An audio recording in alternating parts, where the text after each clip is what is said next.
C'est bien Bretagne 5 que vous écoutez, il est 8h16. Bretagne 5, l'invité de la matinale. Et notre invité politique ce mercredi matin est Damien Joran. Il est responsable adjoint à la communication du Rassemblement national des Côtes-d'Armor. Et il est venu de loin en voiture ce matin pour être avec nous en direct au micro de la matinale. Je l'en remercie. Bonjour. Bonjour. Alors on va parler évidemment politique, un exercice que nous faisons chaque matin sur l'antenne de Bretagne 5. Beaucoup de sujets en ce moment, on va parler de budget, on va parler de Donald Trump, tenez, et on va peut-être même commencer par cela puisque on parle beaucoup des droits de douane actuellement et je sais que vous êtes attaché au sujet agricole. Tout à fait, vous avez raison de le souligner. Voilà, avec évidemment aujourd'hui une inquiétude du monde de l'agriculture, des agriculteurs face à ces droits de douane qui risquent de les impacter fortement, avec plusieurs inquiétudes aussi autour des traités, les fameux traités, on parle du Mercosur. J'avais envie de commencer justement par cette politique américaine qui risque fortement d'impacter l'agriculture française et bretonne en l'occurrence. Tout à fait, parce que l'agriculture bretonne, c'est une agriculture qui se veut nourrissant la population, une agriculture aussi d'exportation, malgré que, effectivement, on est une agriculture qui permette de faire vivre la population bretonne et la population française. Et le fait que Donald Trump ait mis des droits de douane à la hauteur de 25% sur l'aluminium et sur l'acier européen présage que les produits agricoles ne seront pas en reste pour toute l'Union européenne et en particulier pour la France. Cela va avec le Mercosur qui a été promulguée par Ursula von der Leyen, qui n'a aucune légitimité à le faire, car elle a tout simplement été nommée par des technocrates européens sans aucune légitimité. Elle gouverne sans aucune légitimité, encore une fois.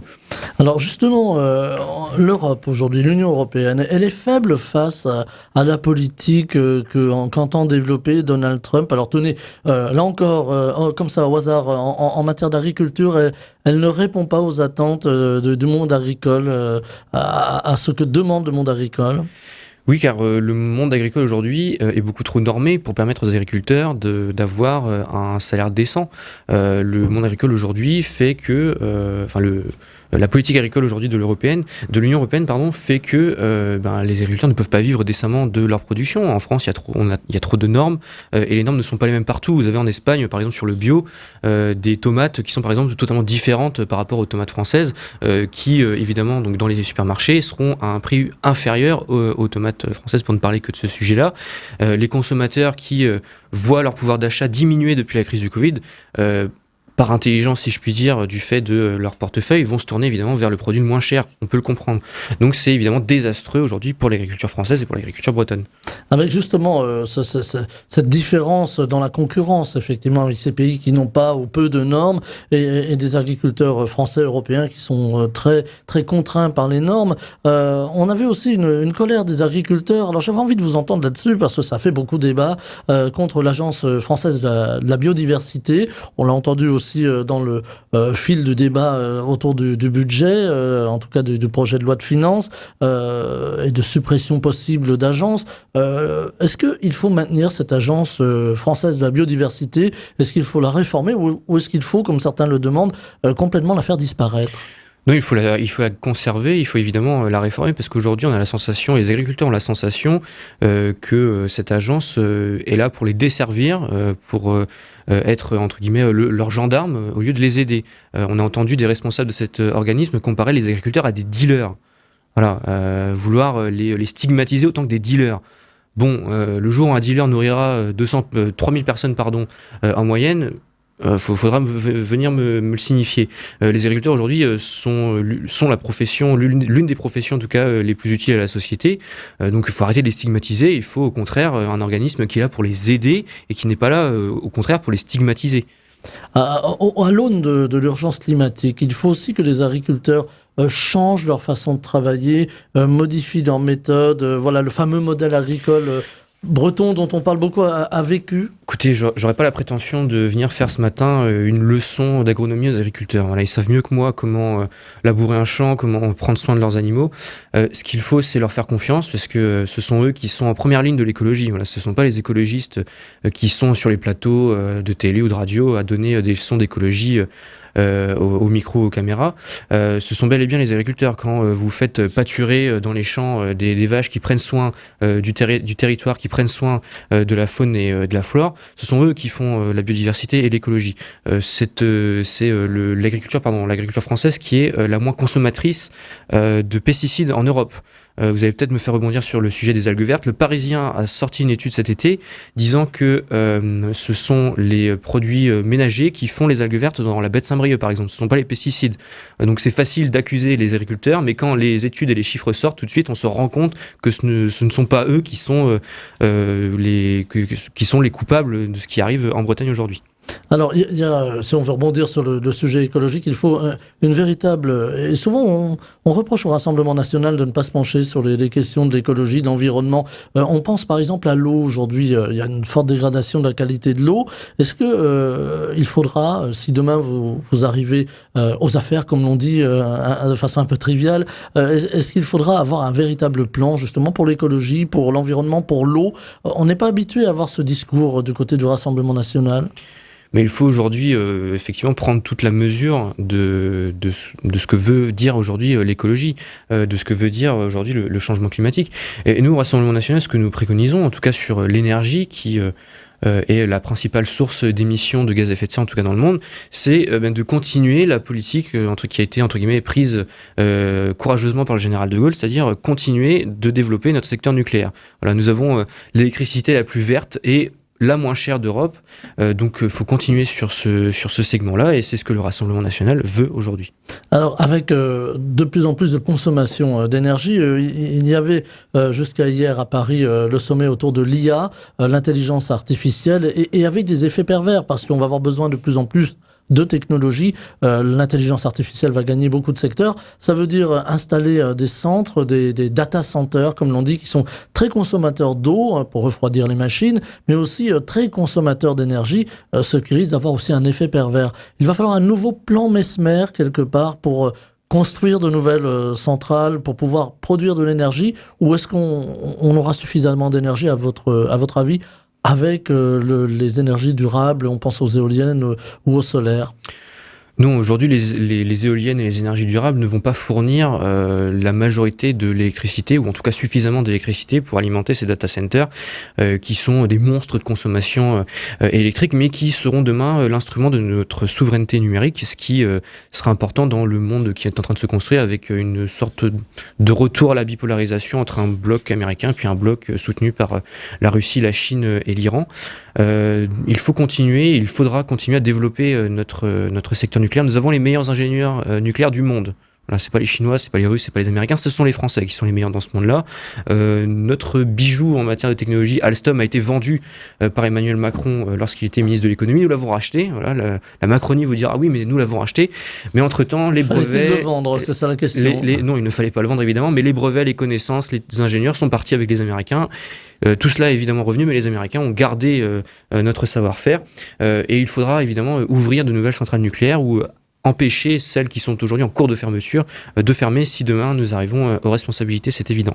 Avec un risque d'opposition justement des partis politiques, alors on pense aux Verts, en tout cas aux écologistes, on pense aussi à quelques partis de gauche qui vont s'opposer évidemment à ce qu'il y ait un développement du parc nucléaire. Écoutez, moi je ne prends pas au sérieux les écologistes sur ce sujet-là, tout simplement parce qu'ils sont ceux qui défendent l'écologie à l'allemande, c'est-à-dire qu'actuellement l'Allemagne a fait fermer des villages entiers pour permettre l'ouverture de mines de charbon.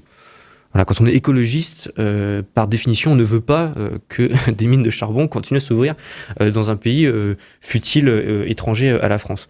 Donc moi, je ne vais pas les prendre au sérieux, tout simplement, sur cette question. Le nucléaire, et ça c'est prouvé et démontré, c'est une énergie qui est sûre, qui est propre et qui est viable. Donc notre position sur ce sujet-là... est bien plus sérieuse que les écologistes. Avec le mot que vous avez lâché tout à l'heure, souveraineté. Aujourd'hui, on parle beaucoup de souveraineté européenne. Hein, c'est ce qui a été... Qui est un non-sens, à mon sens, mais bon, voilà. Voilà, c'est Emmanuel Macron qui a employé, le président de la République, qui a employé le terme. La souveraineté, on la voit revenir un petit peu partout. Par exemple, les États-Unis qui veulent garantir leur souveraineté, qui veulent pouvoir commercer comme ils entendent, annexer, pense au Groenland, voilà, je sais pas si l'idée est très bonne. Le retour de la politique de la canonnière, en quelque sorte. Voilà. Voilà. Et est-ce que il y a une autre souveraineté, une autre voie selon vous? La souveraineté, elle incombe à chaque État. À mon sens, il n'y a pas de souveraineté aujourd'hui européenne.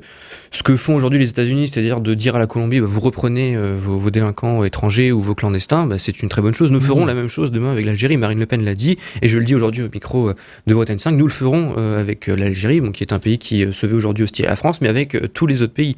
Voilà, aujourd'hui, la souveraineté passe par évidemment aujourd'hui la souveraineté numérique, voilà, qui est un secteur de plus en plus important, mais aussi le fait qu'on retrouve le contrôle de nos frontières. Donc c'est aussi un pan que défend le Rassemblement national de cette souveraineté qui est aujourd'hui très importante vis-à-vis d'une Union européenne qui se veut ouvrir encore plus les frontières à grands coups d'arrivage de migrants dont nous ne voulons plus aujourd'hui. Alors justement, il y a un grand débat autour de l'immigration aujourd'hui. Il y a une attente des Français pour qu'il y ait une voie qui soit trouvée. Est-ce qu'il faut mieux accueillir et continuer à accueillir? Est-ce qu'il faut mieux accueillir mais moins accueillir? Et évidemment, les problématiques, vous souleviez à l'instant, Damien Joran, la problématique de l'Algérie. Est-ce qu'il faut par exemple revoir le traité de 1968 Il ne faut pas le revoir, il faut le supprimer. Le supprimer, voilà, vous me l'enlevez de la bouche, c'est-à-dire vraiment le supprimer et puis repartir sur autre chose, avoir de nouveaux accords. Est-ce que finalement la fracture de la guerre d'Algérie est toujours en suspens avec nos relations avec ce pays de l'autre côté de la Méditerranée? Écoutez, si fracture il y a, c'est l'Algérie qui l'entretient. Vous voyez, si l'Allemagne avait la même rancune vis-à-vis de nous sur le sort de la Première et de la Deuxième Guerre mondiale, la construction européenne ne se serait pas fait. Donc aujourd'hui, il faut avancer. Voilà, l'histoire, elle est ce qu'elle est. Il faut la prendre dans son entièreté. Vous savez, Napoléon Ier disait de Clovis au Directoire, j'assume tout. Voilà. Donc sur 1000 ans d'histoire, il assumait absolument tout et assurait par là la continuité de l'État. Nous assumons tout de l'histoire de France. Effectivement, on doit certes discuter avec tous les pays du monde, mais un pays hostile à la France comme l'Algérie, on doit discuter avec lui pour tenter de régler les problèmes. Et si ce pays-là se montre toujours hostile et ne veut pas régler les problèmes, on ne pourra pas faire grand-chose de plus que de le laisser dans sa volonté d'être véhément à l'égard de la France. Et on parlait du traité de 1968. Il y a aussi des accords économiques avec l'Algérie. On pense au gaz. On pense aussi à l'aide au développement que la France verse à l'Algérie également. Il faut supprimer tout cela. Il faut arrêter. Il faut rentrer dans un bras de fer, dans un rapport de force. Tout d'abord, il faut rentrer évidemment dans une sorte de discussion. Mais je crois que le temps de la discussion aujourd'hui arrive à son terme. Mais il faut arriver à des mesures plus fortes, voilà, des avertissements verbaux, diplomatiques, et puis si effectivement le jour où ces avertissements auront été donnés et qu'ils seront laissés sans réponse, voilà, il faudra prendre des dispositions qui seront certes tristes pour le peuple algérien et le peuple français, mais tristes plutôt pour le peuple algérien, mais voilà, il faudra prendre des mesures, voilà, fortes pour dire, voilà, la France aujourd'hui, le jour où nous serons en responsabilité, la France ne plaisante plus avec ceux qui sont insultants à son égard. Avec aussi ce débat actuellement autour du droit du sol, on l'a vu autour de Mayotte, avec cette demande aussi des Mahorais de limiter l'immigration comorienne et cette volonté aussi, on l'a entendu dans les rangs du Rassemblement national, que cette loi, si elle est appliquée à Mayotte, le soit aussi sur le territoire national, en métropole.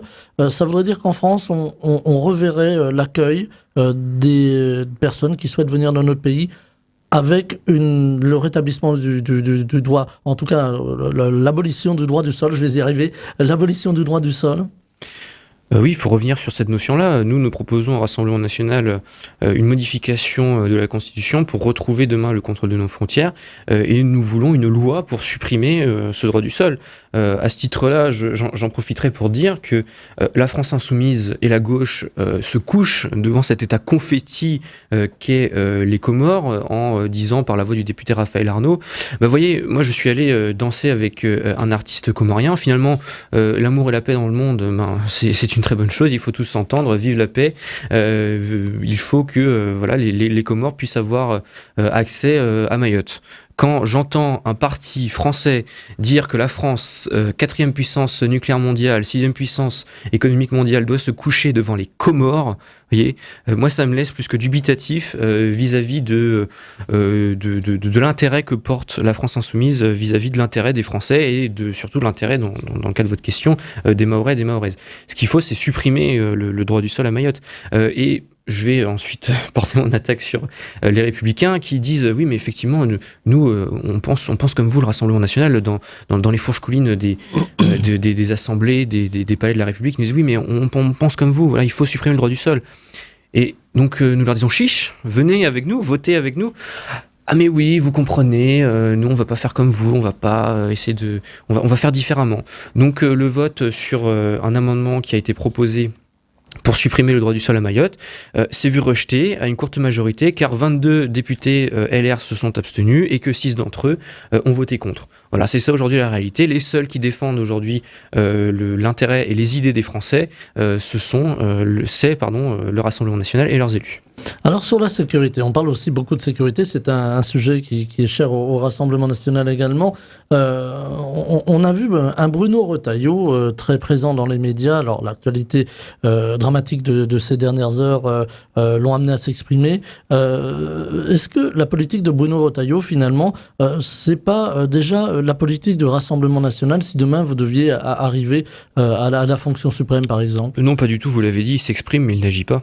Donc vous voyez, ce que fait Bruno Retailleau, il est en campagne pour je ne sais quel destin, peut-être il pense-t-il en se rasant le matin, mais je ne crois pas que Bruno Retailleau, et c'est même une certitude, sera à la hauteur de la tâche qui lui incombe. Il parle beaucoup, parfois comme nous, mais effectivement, non, il faut que le Rassemblement national soit demain en responsabilité pour que la sécurité des Français soit véritablement garantie à l'échelle nationale. Alors il y a une grande demande aussi effectivement de la part des Français de sécurité dans les villes, souvent pointées du doigt évidemment le trafic de drogue qui ne concerne plus seulement Marseille ou Paris par exemple, mais aussi des villes moyennes et ici dans l'Ouest, on pense à Nantes, on pense à Rennes, à Brest, à Lorient.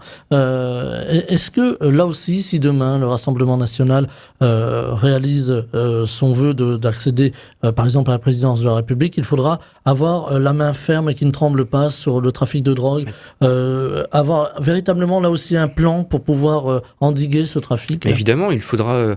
nous n'aurons pas demain, comme vous l'avez dit, la main qui tremblera lorsqu'il faudra mettre en application des lois, parce que c'est pas les hommes politiques qui font appliquer la justice, mais quand il faudra mettre en place des lois, mettre en place des mesures pour que la police intervienne dans tel ou tel quartier de telle ou telle ville. Vous voyez, aujourd'hui, vous l'avez dit, les villes comme Nantes et Rennes deviennent invivables du fait de l'insécurité croissante qui est due d'une part à une immigration incontrôlée qui se veut de plus en plus répartie dans des villes qui n'étaient auparavant pas touchées, mais également du fait du trafic de drogue. Aujourd'hui, dans Rennes, vous avez des points de deal à ciel ouvert dans le plein centre-ville. Vous avez des coups de feu qui retentissent pendant une heure de coups de feu sans intervention de la police nationale. Donc aujourd'hui, évidemment, il faut de toute urgence, c'est une urgence véritablement aujourd'hui, mettre en place une politique beaucoup plus dure vis-à-vis de ces délinquants et de ces dealers qui aujourd'hui rendent la vie impossible aux habitants de ces villes, de ces quartiers-là. Et il faut une réforme de la justice aussi. On entend souvent les policiers se plaindre que, ma foi, ils arrêtent un dealer et ils le recroisent dans la rue quelques jours plus tard. Il faut changer aussi de braquet, si vous me permettez l'allégorie sportive, concernant la justice.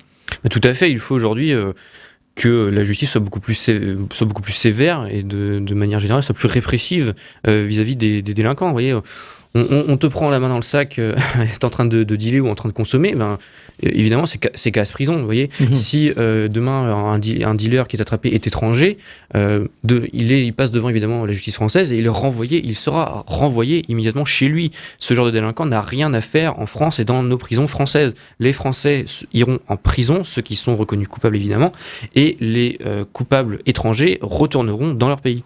Avec toujours, on l'a vu, on parlait de l'Algérie tout à l'heure, la difficulté à faire rentrer les OQTF ou ceux qui ne sont pas désirés sur le territoire français dans leur propre pays, qui parfois peut les refuser. Là aussi, il faudra user de diplomatie, avoir une réflexion au niveau européen, international. Évidemment, il faudra discuter avec ces pays-là, d'accord, de voir sur quel levier on peut appuyer ou pas pour leur faire accepter de reprendre leurs ressortissants qui aujourd'hui n'ont plus vocation, par définition, s'ils sont aux OQTF, à être sur le territoire national, c'est évident. Ça ne sera pas simple, évidemment, peut-être au niveau international, en tout cas. Non, parce que vous voyez, des pays comme l'Algérie, je le disais tout à l'heure, ne sont pas ouverts à la discussion. Sur les OQTF, ça paraît évident. Donc il faudra évidemment faire usage de diplomatie douce, parfois un petit peu plus sévère. On va revenir au débat politique franco-français. Il y a eu le vote du budget, ça a été très compliqué. Le Rassemblement national n'a pas souhaité censurer le gouvernement Bayrou. Ce qui peut encore arriver, on a entendu dans vos rangs quand même plusieurs voix un petit peu dissidentes, si vous me permettez le terme, pour dire voilà, on ne donne pas un blanc-seing finalement au gouvernement sur ce budget. Il est bon ou il est mauvais ce budget ? Écoutez, ce budget, il est ce qu'il est. Il est plutôt mauvais parce qu'évidemment, ce n'est pas nous qui l'avons fait et nous ne sommes pas en responsabilité. Mais nous avons choisi de ne pas le censurer pour être dans une opposition qui se veut construite. Voilà la différence du côté gauche de l'hémicycle qui se veut être dans une bordélisation à tout va, qui veut censurer absolument jusqu'à ce que ce soit eux qui arrivent aux responsabilités. Je pense qu'ils peuvent toujours rêver sur ce point-là. Mais sur ce budget, nous avons quand même arraché des avancées assez conséquentes. Nous avons empêché le prix de l'électricité de croître encore. Nous l'avons même fait baisser de 15%. Nous avons fixé l'augmentation des retraites. Nous l'avons indexé sur l'inflation. Donc ce sont de belles avancées. Vous voyez, mais ce n'est pas suffisant et nous continuerons à travailler dans l'intérêt des Français et des Françaises, c'est évident. Parce qu'il y a une attente des Françaises, des Français sur le pouvoir d'achat. On le voit aujourd'hui. Une crainte aussi pour l'avenir avec quand même une économie fragile qui ne va pas bien, des entreprises qui ferment. On le voit ici en Bretagne. Là aussi, il va falloir redonner l'espoir dans le futur pour que les Français puissent vivre à nouveau d'abord, puissent avoir un pouvoir d'achat décent et puissent se projeter sur l'avenir. Mais pas seulement de l'espoir, il faudra des mesures pérennes pour qu'effectivement demain le Français qui vit de sa petite entreprise, de sa petite PME, il arrive à vivre décemment de son affaire. Vous voyez que une personne qui demain ne fait rien et touche des aides sociales, ne vivent pas mieux qu'une personne qui travaille, qui se lève tous les matins, qui fait vivre aussi des salariés. Et ça, ce n'est pas normal. Donc il faudra évidemment que nous revenions sur ce point-là, c'est indéniable. Alors, on a vu depuis quelques jours les grandes manœuvres commencer. On parle un petit peu plus dans la presse, dans les médias, sur nos antennes, dans les radios, des municipales 2026, avant l'élection présidentielle. J'imagine qu'au Rassemblement national, vous êtes en ordre de marche pour les municipales. Vous avez des idées dans l'Ouest. Allez, je vous demande pas de scoop, mais on sait, à travers un article qui a été écrit par notre confrère Benjamin Kels, qui est paru dans Le Monde, que le Rassemblement national progresse beaucoup en Bretagne, qui n'est pas forcément sa terre d'élection à l'origine. Est-ce que pour vous, ça vous donne espoir de conquérir des villes, par exemple, comme Brest, comme Rennes, allez, on va prendre la Bretagne historique, comme Nantes? Écoutez, je vais rappeler vos auditeurs le score que nous avons fait, en tout cas dans les Côtes d'Armor. Nous avons fini en tête du second tour des élections législatives en termes de nombre de voix, avec 110 000 voix. Les macronistes étaient derrière avec 106 000. Donc effectivement, c'est une bonne base pour les élections municipales. Mais il faut garder à l'esprit que les élections municipales ne sont pas des élections nationales où le politique compte quasiment autant que la personne qui sera tête de liste, qui sera potentiellement maire. Mais cependant, nous avons, vous l'avez souligné, eu une très belle progression lors des élections législatives partout en Bretagne. Nous avons fini au second tour dans 26 des 27 circonscriptions bretonnes. Vous voyez, en 2022, nous n'étions au second tour dans aucune des 27 circonscriptions bretonnes. Nous avons effectivement des stratégies pour arriver demain aux responsabilités dans des villes. Alors, je pense aux grosses villes du département des Côtes-d'Armor, comme Saint-Brieuc, Guingamp ou encore Dinan. Mais nous allons aussi nous concentrer sur des villes un peu plus modestes, de plus de 3000 habitants, car c'est dans ces petites communes, aujourd'hui et demain, que vont arriver, si nous ne faisons rien, de plus en plus de flux migratoires, de plus en plus d'insécurité. Donc il faudra des maires à la poigne plutôt ferme pour contrôler ces villes-là sur le plan de l'insécurité.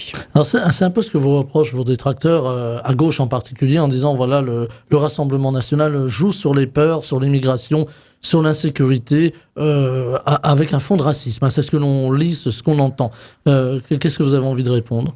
Mais c'est de la diffamation. Si il y a des peurs effectivement sur l'insécurité, c'est qu'elle existe. Vous voyez, je vous disais tout à l'heure, dans la ville de Rennes, il ne se passe pas une journée sans qu'il y ait des points de deal à ciel ouvert, sans qu'il y ait des agressions, malheureusement parfois. Donc c'est pas un sentiment, c'est une réalité. Mais aujourd'hui, il faut que les élus et les responsables politiques qui disent ça arrêtent de se voiler la face, qu'ils sortent un petit peu de leur palais doré et qui aillent se balader dans la rue, vous voyez, qui constatent le même constat que nous faisons depuis quasiment 50 ans, c'est-à-dire que aujourd'hui, il y a je vais pas dire un ensauvagement de la société, mais que l'insécurité aujourd'hui croît dans notre pays de manière non pas exponentielle, mais de manière assez certaine. Vous voyez, nous sommes le pays européen avec le plus d'insécurité dans nos rues. Et c'est pas des pays aux frontières de la Russie, des pays de l'Est, c'est la France de la Ve République qui aujourd'hui est le pays où il y a le plus d'insécurité. Donc c'est pas un sentiment, c'est pas effectivement ça fait peur, mais ce sentiment d'insécurité, mais cette insécurité-là, mais ce n'est pas un sentiment justement, c'est une réalité. Alors avec aussi une inquiétude, on a vu des budgets qui ont été votés, par exemple en Pays de la Loire, avec Christelle Morancet, on en a beaucoup parlé sur cette antenne, qui a coupé des moyens aux associations, à diverses structures culturelles ou sportives, avec la volonté de rééquilibrer son budget. On l'a traité de femme d'extrême droite, hein. Ce sont des termes qu'on a pu lire. Mais selon eux, tout ce qui n'est pas à gauche, de toute façon, est d'extrême droite. Donc vous voyez, un centriste, pour eux, c'est quelqu'un qui est, selon eux, d'extrême droite. Donc c'est bon. Je précise que Christelle Morancet appartient au groupe Horizon. Hein. Justement, c'est une bonne idée de couper justement les subventions comme ça, ou selon vous, c'est une violence, il fallait le faire plus doucement, en tout cas en concertation avec les intéressés? Mais écoutez, les subventions qui ont été coupées, nous sommes pour couper des subventions à des associations qui se veulent anti-patriotes, par exemple, qui se veulent pour l'accueil des migrants, qui se veulent anti-agriculteurs. Donc ces coupes de subventions, ces coupes de subventions, en tout cas à la région Bretagne, s'il y avait eu de telles subventions proposées, et il y en a d'ailleurs qui sont proposées, nous ne les votons pas au groupe du Rassemblement national. Mais effectivement, c'est une certaine brutalité politique, mais si la région que préside Mme Morancet arrive à rester sur les rails, eh bien c'est une sorte de mal pour une sorte de bien, mais il faut que ça reste exceptionnel pour continuer à contribuer au monde associatif dans une certaine mesure, évidemment. Voilà, garder le maillage associatif qui est important, c'est le cas ici en Bretagne. On a entendu le président de région qui a dit « moi je ne bougerai pas, on fera des économies, mais on le fera plus doucement et plus tard ». Non, ils ne feront pas des économies, ils ont augmenté, si vous voulez, le prix de la carte grise pour une nouvelle immatriculation. Le prix du cheval fiscal est passé à 60 €. Nous avons en Bretagne le record de France du cheval fiscal le plus élevé. Donc il n'y a pas d'économie qui est faite. C'est encore un impôt supplémentaire qui pèse sur les Français et les Françaises, et en l'occurrence là sur les Bretons en particulier. Il n'y a pas d'économie. Voilà, monsieur Chénier-Girard ment. C'est un impôt en plus prélevé sur le dos des Français. Un dernier mot, il nous reste une petite poignée de secondes. On parlait des élections municipales, de la présidentielle. Viendra après le temps des élections régionales. Alors, on est encore très loin, mais déjà le Rassemblement national creuse son sillon pour la suite. Écoutez, vous l'avez souligné tout à l'heure, on monte dans toute la région, hein, comme la marée en mer, sur nos rivages, mais pour les élections régionales et départementales, on est encore un peu loin, effectivement, pour se situer, mais les augures, si vous me permettez, sont bonnes, puisque nous montons partout. Les élections municipales se profilent, nous allons monter des listes dans plusieurs communes.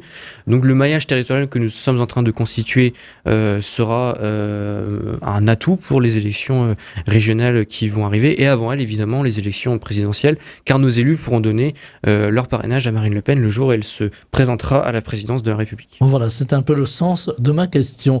Merci infiniment Damien Joran, responsable adjoint à la communication du Rassemblement national des Côtes-d'Armor, d'avoir été avec nous ce matin. Je vous souhaite une très belle journée. Belle journée à vous aussi. Bretagne 5, Stéphane Hamon, le 7-9.